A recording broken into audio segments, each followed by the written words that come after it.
Welcome back, chooms. Update 2.3 is here for PC, PlayStation 5, Xbox Series X and S and Nintendo Switch 2. Today Cyberpunk also released on Mac devices, so do keep in mind if you do have Cyberpunk 2077, I believe, on Steam and GOG, although I'm not sure if GOG works on Mac, but if it does, you actually have the game for free. And also, if you are playing the game on any other device, if you log into GOG Cloud, you're gonna be able to sync all of your saves in one place, so you can basically continue off where you left off. So the theme of update 2.3 is primarily going to be about vehicles and expanded photo mode. They have also added the AutoDrive and Delamain as a taxi service into Night City, which you can use. So we're gonna start from the top and go through every single feature added, as well as other technical and other basically gameplay fixes. So first off, when it comes to vehicles, they have added 4 new vehicles, the Yaiba Semimaru, which you actually get through the quest itself within the game. You're gonna be contacted by River Ward, he's going to offer you a job, a gig, and that's how you get the actual car. Do keep in mind that this is going to unlock, basically, you have to complete the Hunt and Beast in Me, and also the additional side job, which you activate by, trying to activate Crystal Code technology for the vehicle, is going to unlock, giving you the ability to apply Crystal Code on the vehicle itself. The missions were quite fun because you get to run around with your own vehicle and kinda race to get the actual Semimaru, which was a lot of fun, although keep in mind that in my first try of this I actually got stuck because the animation wasn't properly loading within the vehicle itself that I was following, and also other vehicles started loading in front of me. It was chaos, so I had to repeat it, but later on I was able to get it. They also added the new Rayfield, the Caliburn Mordred. Honestly, this one looks amazing. So to start all of these missions, you usually just have to, time skip for like 24 hours and you're gonna be contacted by Muammar, who's going to give you a job. You finish it without me spoiling much, but the actual Rayfield Caliburn, well, you're gonna be stealing it from someone we already know, so that was, kinda cool. I think so far both vehicles themselves perform amazing, although when it comes to the Rayfield Caliburn, it's much better around corners, but the Yaiba Semimaru is incredibly fast vehicle itself. Now we also have the Yaiba Muramasa bike, so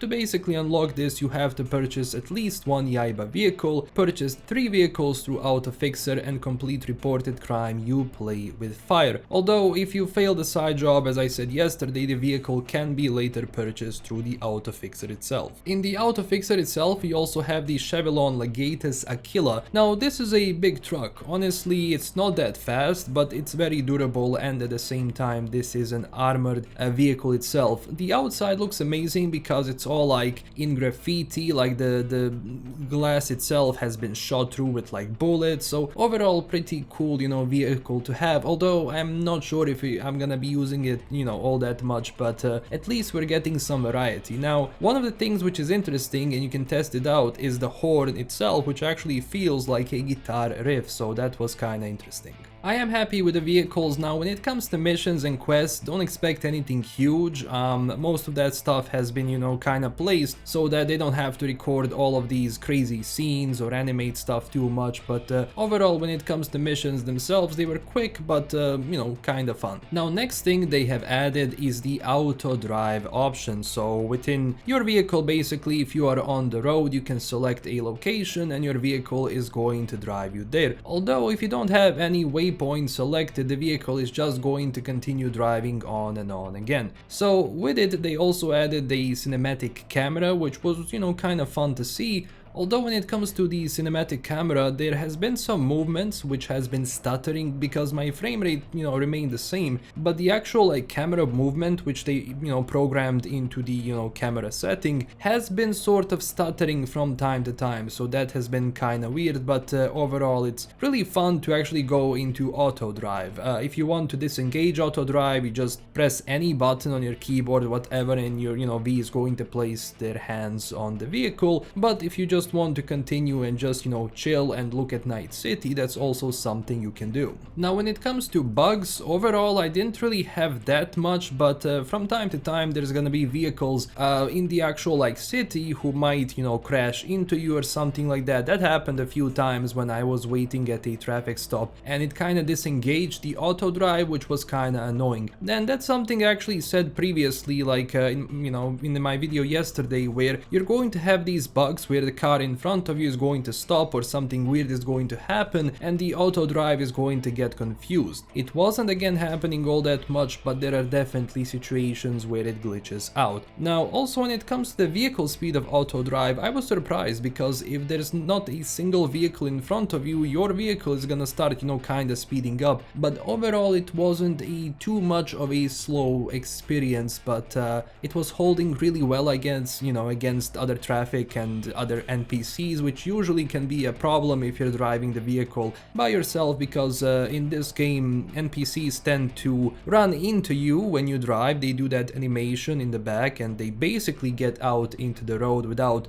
going somewhere else to move away from your vehicle, so these things don't tend to happen if you have the AutoDrive. And also alongside that, they have added the Delamain taxi service. So the situation is pretty simple. You finish the Delamain side quest, alongside it you're going to get a discount on your rides, although just don't ask it how much of that discount you're actually getting, because it's not going to tell you. But you order Delamain, they arrive, you get into a car and he takes you anywhere where you want actually on the map, for as long as that is basically on the road itself. So both AutoDrive and Delamain does not work really well outside of those roads, but overall it was very enjoyable experience. Honestly, one of the things which I tested, because usually if you have the Delamain Excelsior package it's supposed to protect you, but I aggroed some police, I called Delamain, I got into it, and it was actually driving me to that location, and the armor within the vehicle itself is so strong that they just couldn't destroy the vehicle itself. But when it comes to Delamain defending you, that's not gonna be happening, because it doesn't have any sort of rockets or defenses in that sense. But look, it's not going to do a getaway, because the moment the cops come and they get you off of the road, that's pretty much going to be game over.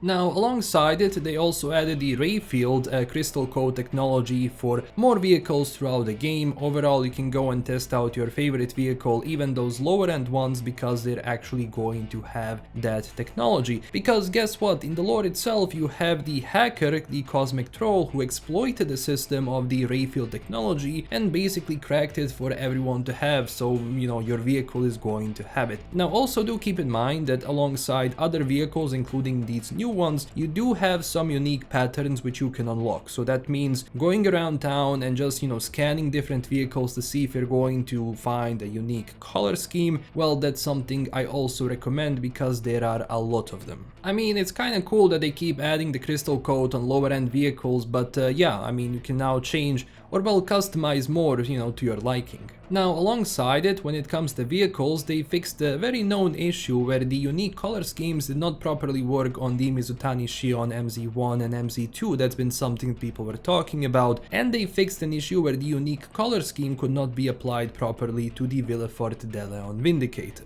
Another thing which they expanded is photo mode itself. Now, at first I was wondering, like, okay, they already did some updates to photo mode, like what is it going to be this time? So first off, they have added 27 new NPCs that can be spawned in photo mode, including Rita Wheeler, the Cassell twins, Fixers, Dum Dum, the Iguana, Brendan, and more. And actually, if you do see here, you can get a lot of these NPCs to play around with the photo mode. Now, also, as it was actually a part of the mod, but now it's officially in the game, you can now switch between alternative outfits for NPCs that you spawned in photo mode. And also, when it comes to your V, while you are in the photo mode, you're actually going to be able to, cycle around all of these saved outfits you have in your wardrobe. Another thing which they have added, which was really cool, is that they added a confirmation pop-up when exiting photo mode to prevent accidental exits, and after setting up the perfect shot. Honestly, this is probably one of my favorite updates, because it has been multiple times where I press escape by mistake and then I have to redo the scene, which can be kinda annoying. And also, one of the other things which was a part of the mod, as now is officially here, is that they added the ability when it comes to look at camera feature, where the the character can move only, for example, the eyes towards the camera and not their entire body, which is really nice and makes some of the images a lot more cooler. When it comes to light within the photo mode, I actually did some work because I noticed that shadows are a lot more natural, and as I play around with like different lights, for example, everything felt a bit more, how would I say, polished in without having excessive shadows or excessive highlights in some places where it shouldn't really be the case, so that's really nice. Besides that, they have added new stickers and frames you can see here with many quotes, including some really cool ones, so I'm not gonna spoil anything, you can kinda go for it and check it yourself. But you can really do now a lot of images and a lot of styles which can be like done into some amazing pictures. When it comes to DOF, or well, depth of field, it's kind of better. Overall, I think on the face itself, and especially the transition between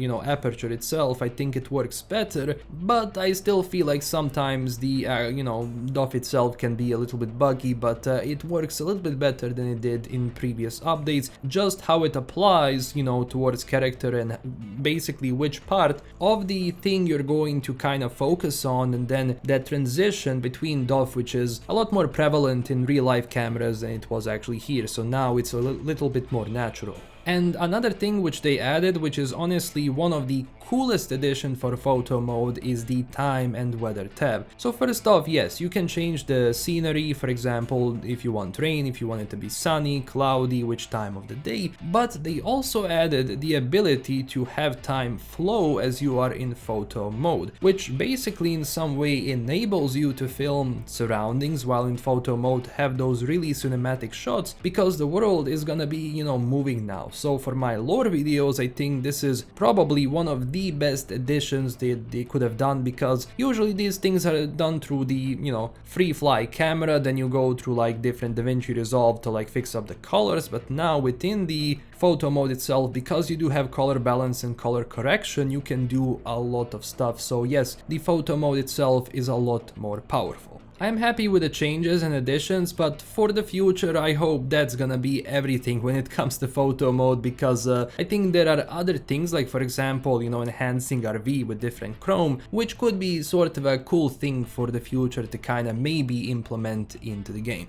Now when it comes to the jobs and open world fixes, they have the Cyberpsycho sighting bloody ritual, the one which a lot of us really remember. So the crack the ritual is shard objective now properly disappears from the journal after completing the objective, so it's not going to be bothering you anymore. Now the sex on wheels now properly appears in the journal after receiving message from Jake Estevez. When it comes to shot by both sides, they fixed an issue where selecting a specific dialogue option in the conversation with Bree created a nameless, iconless item in the player's inventory. It's not going to be there yet.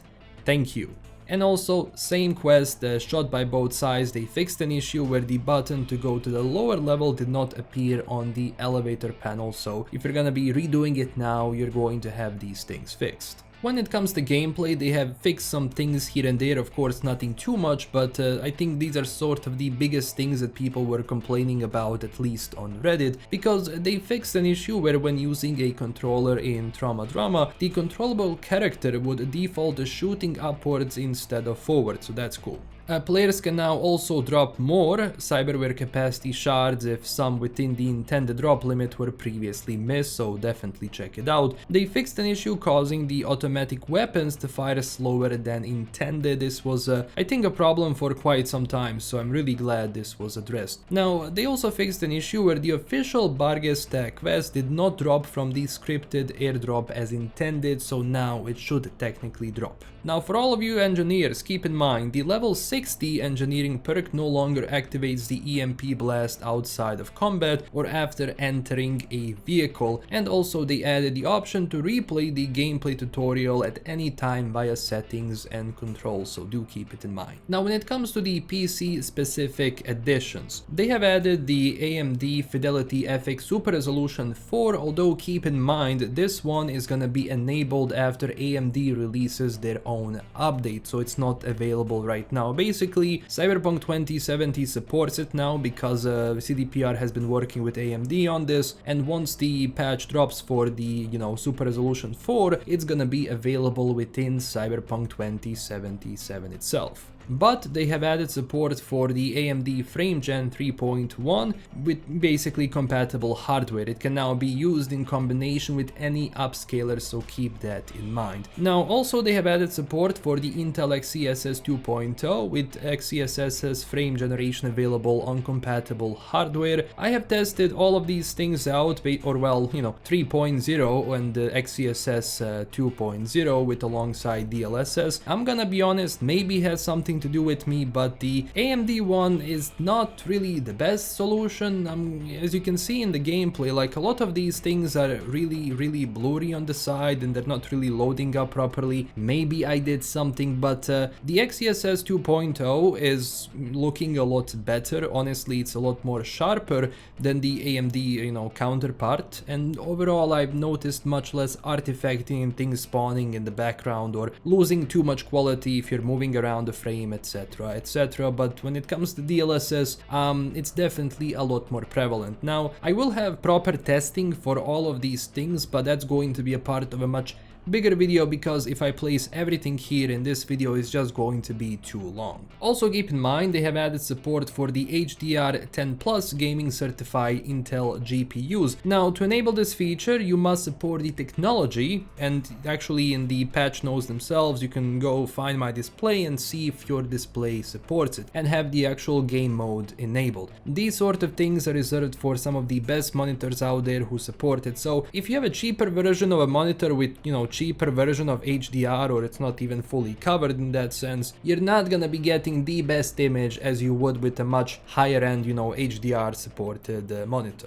They also fixed an issue where the DLSS super resolution preset won't invisibly revert from the CNN model to the transformer model after restarting the game, even though the UI still displayed the CNN model as active, so that has been fixed in case you were wondering if things are looking sort of wonky even if you set a certain model for DLSS. And in the smaller things they added more detailed information to the DLSS super resolution preset tooltip in the settings to help players choose. Keep in mind they increased the maximum save size from 12 megabytes to 15 megabytes, which is also going to result in your cloud, especially on GOG, becoming cluttered a lot faster. And always sort of back up your save files onto a safe location, maybe Drive or whatever, you know, just to have it safe in case something bad happens. And also it will be possible to rebind the key used to jump out of vehicles with the stun jog perk, so that's kinda nice because usually now it's on F if you hold it and it's not really that enjoyable.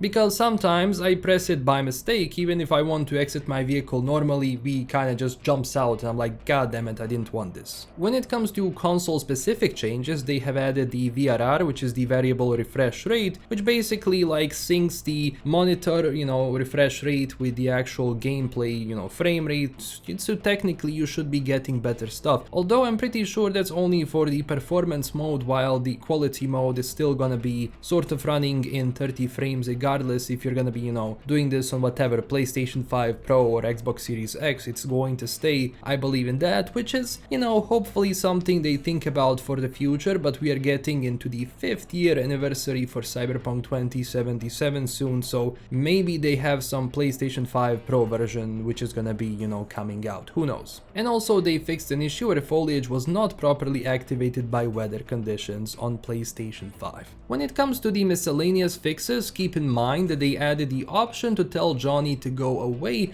after you look at him for a short period of time, where basically he appears in the passenger seat. So if he's annoying you, keep looking at him, he takes the hint and disappears as a passenger for a few days. Now that's something that previously on PC were able to sort out with mods, you know, especially like if it's gonna be appearing more or less, but now within the game itself as an official feature, you're gonna be able to do it. And when it comes to other stuff, like some missing stuff, you know, clipping here and there, floating textures, that was sort of fixed here and there, but of course, you know, this is Cyberpunk 2077, you're gonna be seeing glitches and bugs, you know, here and there. And so far, this is everything what the update 2.3 has. Keep in mind, when it comes to other stuff people were sort of talking about and speculating about, as I said previously, all of those things will have to be officially confirmed. Speculation can only go so far, especially when it comes to features like New Game Plus and so on, because if they don't officially confirm it, I would never think if they're gonna be doing it or not. Again, as I said, we have the 5th anniversary of the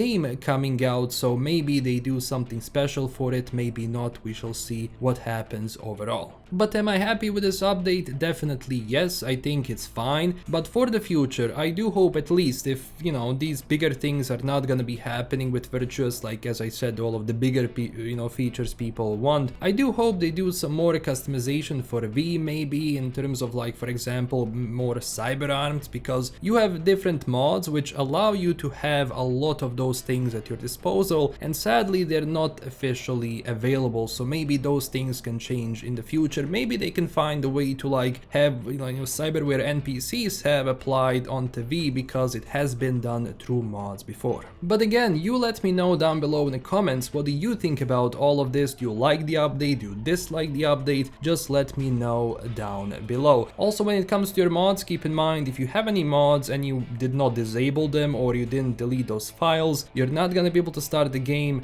until you update all of those mods. So that's gonna be like a day or 2 or 3 until most mod authors update all of the mods, you know, which maybe you use. If you enjoyed this video, don't forget to smash that like and subscribe button for more. Check us out on Twitter and Discord, and huge thanks to my current Patreon supporters. This is LKM signing out, and I will see you very soon with a new video. Bye bye.